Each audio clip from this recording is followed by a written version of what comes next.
quá ở đây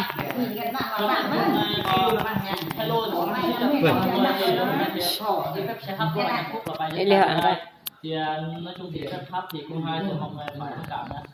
có bài con đúng không Bài dân ca chơi đây thôi. dân ca chơi đây là hát hay là mỹ nét hát tôi bị vuông này tôi bị vuông nhá ít gần đến đây tôi buồn á tôi buồn nhá tôi cái anh nhá anh đi mình buồn quá cái nhá cua bây giờ này chồng hát cua thật lệ thật lệ nên cho nhau sẽ có bình dương trong này ngoại xuôi này lẽo cho cái thôn này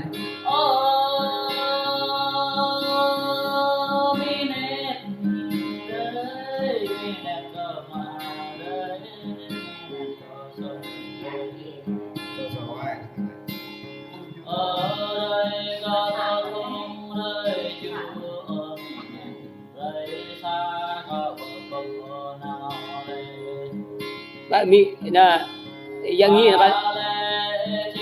lần anh quy ngay rồi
qua mấy chú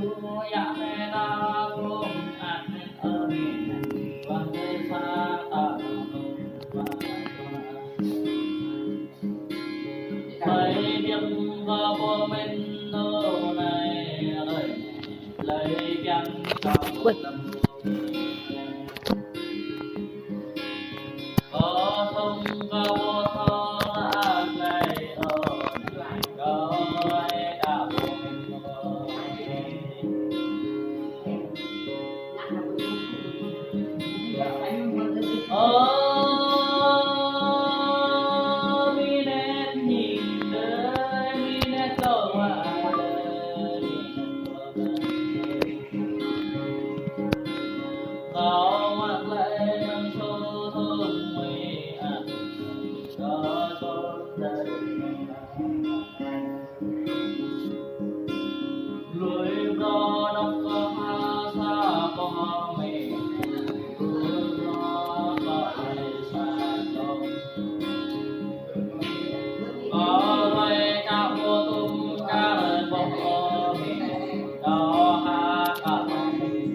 bộ nó nhâm kia này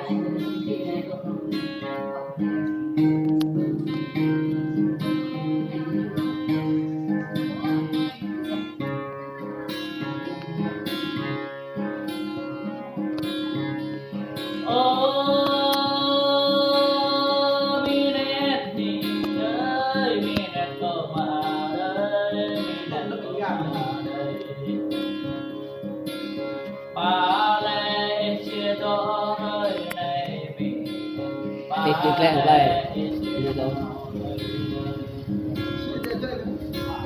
có nhiều tuổi thì mình chịu mà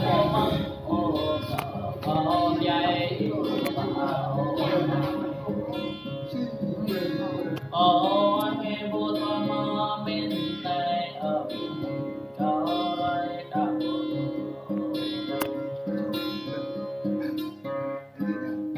đây quê quê quê tụi biết nhìn ai